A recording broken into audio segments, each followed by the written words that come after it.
Antes, meu boa noite aos participantes da nossa roda. Deixa eu começar por Sérgio Vellang, ex-diretor do Banco Central. Sérgio, obrigado pela disposição de estar aqui conosco. Nosso boa noite. Boa noite, William. Boa noite, Thaís. Boa noite, Daniel. Desculpa, Sérgio. Daniel Hittner, boa noite para você em Brasília. Thaís, querida, aqui ao meu lado no estúdio em São Paulo.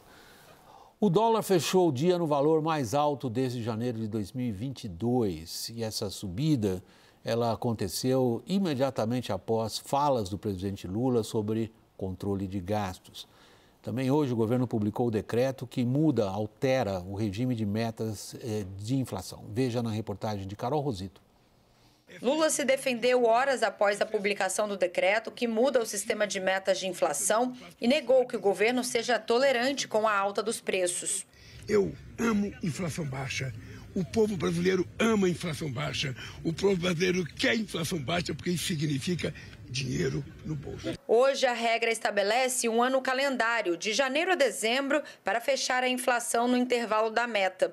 Agora, o Banco Central só vai descumprir a meta depois que os preços ficarem fora do limite de tolerância por 6 meses consecutivos. Essa é a grande vantagem da meta contínua. Se você depende do choque que a economia sofrer, sobretudo se for externo, uma pandemia, como aconteceu agora, uma crise financeira como aconteceu em 2008, o Banco Central ele vai oferecer, cabe a ele oferecer um plano de trabalho para trazer para a banda e para o centro da meta. No governo, a expectativa é de que o novo sistema possa levar a uma política menos contracionista pela autoridade monetária. Já o Banco Central alega que a queda dos juros depende da política fiscal do governo. Nas últimas semanas, a equipe econômica disse que apresentaria medidas de corte de gastos, mas uma declaração do presidente Lula nesta quarta-feira foi na contramão das expectativas do mercado.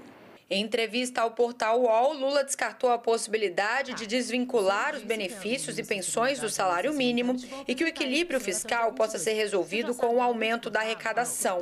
O problema não é que tem que cortar. O problema é saber se precisa efetivamente cortar. Ou se a gente precisa aumentar a arrecadação. Temos que fazer essa discussão.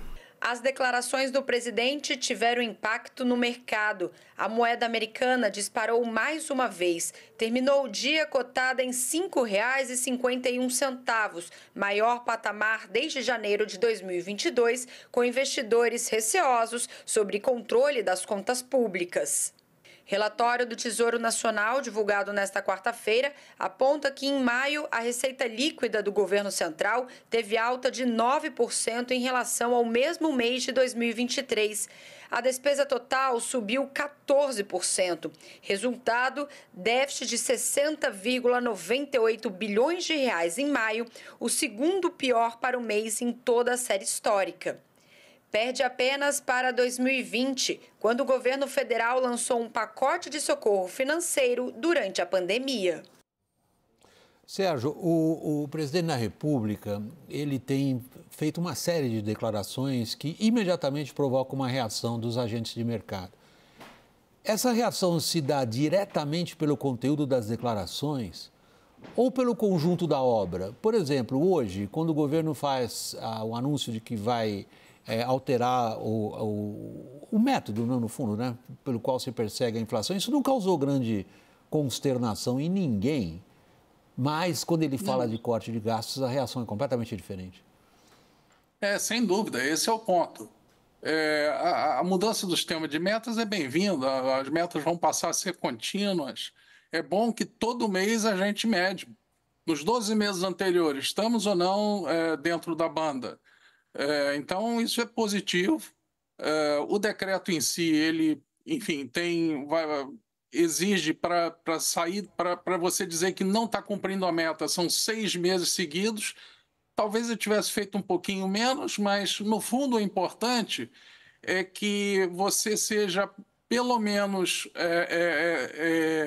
tão restrito quanto era o sistema anterior no não cumprimento. E, aparentemente, esse é o caso. Então, enfim, na parte do decreto de metas, realmente era isso aí, se esperava apenas um aperfeiçoamento. Agora, quando o presidente da República vem a público e diz que não sabe se o problema é corte de gasto ou aumento de arrecadação, Aí todo mundo fica perplexo, né? Que o Brasil tem uma das maiores arrecadações para países de renda média, na verdade, é a maior arrecadação per capita, não per capita, em proporção do PIB. Então, assim, nós já estamos com uma carga tributária absurdamente elevada. Então, na verdade, está claro para todo mundo, é uma coisa óbvia que o que precisa fazer é cortar gasto. E quando ele diz que não vai cortar gasto, as pessoas fazem a conta. Não vai cortar gasto, vai ser difícil aumentar a arrecadação, a relação dívida-PIB vai continuar subindo. O resultado, sobe a inflação esperada no futuro, sobe os juros, sobe o dólar. É isso.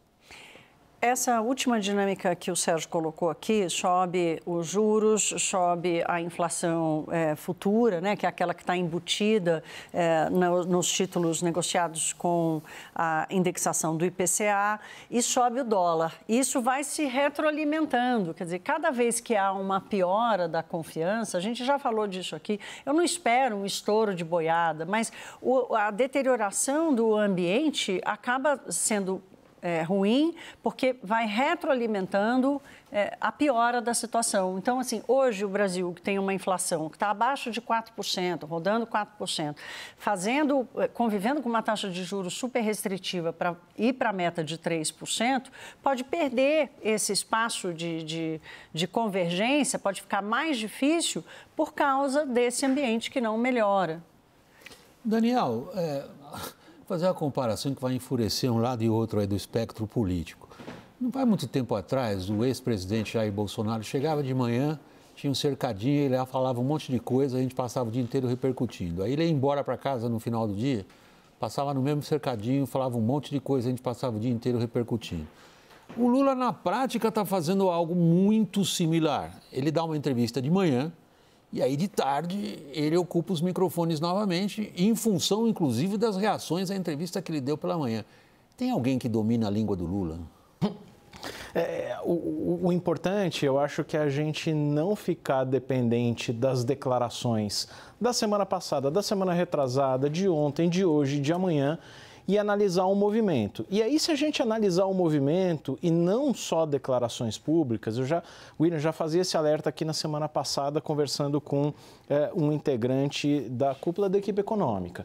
Não existe, por mais que a ministra Simone Tebet fale um cardápio de A a Z de medidas e que o próprio Lula tenha se declarado impressionado com o tamanho das renúncias fiscais, do gasto tributário, não existe no momento nada nesta linha de tentar, digamos, desvincular BPC, abono salarial, seguro-desemprego do salário mínimo, aposentadoria, de uma medida mais forte. O governo está olhando essencialmente aquele velho spending review, ali caçar 1 bilhão, 2 bilhões ali revisando o Proagro, o BPC, o cadastro único, são medidas pontuais. Eu acho que isso foi expresso hoje nas declarações do Lula, mas já estava cantado um pouco nos bastidores desde a semana passada. Não vem nenhum ajuste radical.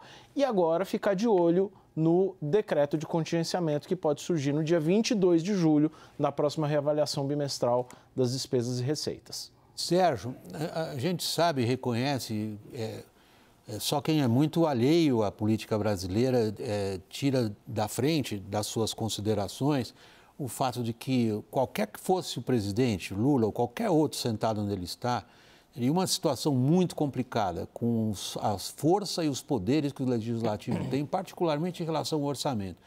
Mas há uma série de medidas que o Lula tomou que parecem ter tornado a vida dele mais árdua, mais difícil. O orçamento ficou mais engessado, a capacidade que ele tem de dispor sobre gastos discricionários ficou mais reduzida.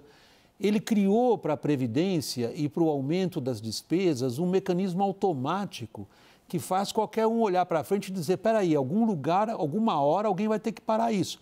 Você vê algo nessa direção? Não, parar isso, eu acho que ele pode parar a qualquer momento. Basta que o reajuste do salário mínimo seja, no máximo, igual à inflação do ano, ou igual à inflação do ano. Isso já diminui substancialmente este aumento que você está falando na rigidez orçamentária, ou seja, está tudo nas mãos dele e não precisa nem muita coisa, basta que o salário mínimo seja determinado sem colocar o crescimento anterior. Mas isso foi uma coisa que ele disse que ele quer fazer. Então, dado que ele quer fazer isso, eu não vejo nenhuma chance de mais adiante haver alguma diminuição no governo Lula de gastos, de crescimento de gastos e de engessamento do orçamento. E, como disse o Daniel, realmente esse spending review vai ser interessante, mas assim, eu vi estimativas aí na faixa de 20 bi, outro dia vi uma de 30, mas duvido que chegue a 30. Enfim, são números mínimos em comparação com os números super macroeconômicos que temos ouvido dos gastos. É isso. Sérgio, você escreveu um artigo recentemente que o título é sugestivo, A Perspectiva Sombria da Política Fiscal deste Mandato Presencial. Você publicou isso no blog do IBRE, que é o Instituto Brasileiro de Economia da Fundação Getúlio Vargas. E você faz uma indagação ali que chama outro personagem do descontrole dos gastos recente, que é o Congresso Nacional. E você diz, olha, a decisão do Cristiano Zanin de alertar o Congresso, de dizer, se quiser provocar renúncia de receita ou aumento de gastos, vai ter que dizer de onde compensar, quer dizer, um marco importante ali desse enforcement do STF, mas que isso não gerou nenhum efeito. Eu queria um pouco a tua avaliação, não só do Poder Executivo, do presidente Lula, você já falou aqui. Agora, o que você espera do Congresso Nacional na colaboração de alguma racionalidade na gestão das contas? Veja, Thaís, eu tendo a ser sempre um pouco otimista, no seguinte sentido, quer dizer, na proporção que as coisas vão... o dólar vai se valorizando em relação ao real. Nós vamos vendo esse número que estava 4,90, sei lá, um mês e meio atrás, hoje já está em 5,51, tá certo? Isso aí todo mundo vê o impacto que isso dá. E há uma relação de causa e efeito muito grande entre as falas do Lula sobre o gasto e sobre o efeito sobre o dólar, tá certo? Então, isso é muito simples observar isso. Ora, eu acho que o Congresso, de certa forma, ele absorve, olha e pode ajudar. Mas, de novo, Thaís, o Congresso pode ajudar, mas não é o principal causador. Agora, não é o principal causador do problema. O principal causador do problema é a indexação de tudo ao salário mínimo, quando o salário mínimo está subindo acima da inflação. Então, a conta não converge. É esse o ponto, tá certo? E a gente só ouve mais gasto, e mais gasto, e mais gasto. Ou seja, eu acho que o Congresso pode ajudar. Eu acho que essa decisão do Supremo foi muito interessante, mas a gente ainda não viu na prática como ela vai ser aplicada, porque as sugestões do Senado não chegam nem perto do que é necessário, segundo as contas que, enfim, saíram aí, que foram calculadas pela Receita, de modo que a gente ainda não sabe direito como isso vai ser implantado. Mas, de qualquer forma, eu acho que é pequena ajuda que o Congresso pode dar frente ao que o Executivo pode fazer. O Daniel estava me pedindo a palavra. Eu queria propor um exercício aqui, com conhecimento, com a capacidade de análise do Sérgio, pelo seguinte, vamos combinar aqui que está claro, não vai haver qualquer tipo de desvinculação do salário mínimo, porque o presidente não quer. O presidente acha que isso é uma questão de honra. Então, a gente tem ali uma série de possibilidades que corrigir alguns gastos tributários do tipo o MEI e o Simples Nacional, isso é um custo altíssimo. Tem 25 bilhões de reais de deduções do imposto de renda com saúde ali, principalmente da classe média. O que é possível e viável politicamente hoje de se trabalhar? Já que não vamos falar de desvinculação do salário mínimo, o que é possível e viável? Olha, eu acho que você deu bons exemplos, tá certo? Realmente, o exemplo de saúde e educação também, tá? O exemplo de saúde e educação sendo descontados do imposto de renda, isso é um exemplo que é muito claro. E você tem, por exemplo, isso que você falou do MEI, algumas coisas do lucro presumido, entendeu?